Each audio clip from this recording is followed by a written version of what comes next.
एका सुखी नगरात शूरसेन नावाचा राजा राज्य करत होता. त्याची प्रजा खूप कष्ट करणारी होती. राजा स्वतः प्रजेची खूप काळजी घेत असे.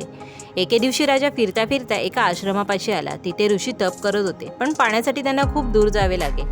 हे पाहून राजाने आश्रमाजवळ विहीर खणून दिली. ऋषी खूप प्रसन्न झाले आणि म्हणाले, राजा तुला हवे ते माग.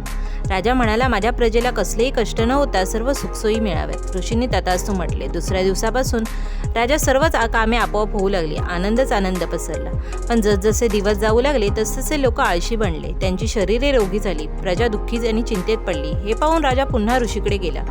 ऋषी म्हणाले, राजा तू कष्ट न करता सर्व काही मिळावे असा वर मागितलास, त्यामुळे त्यांची शरीरे रोगी झाली. यासाठी एकच उपाय आहे, श्रम केल्याने शरीर निरोगी राहते. राजाला आपली चूक कळली. राजाने पुन्हा प्रजेला कष्टाचे महत्त्व पटवून दिले आणि हळूहळू प्रजा पुन्हा आनंदी आणि निरोगी झाली. काय मागावे एक महत्त्वाचे आहे. फक्त सुखासाठी मागण्याऐवजी आपल्याला योग्य बुद्धी आणि ज्ञानाची मागणी करावी.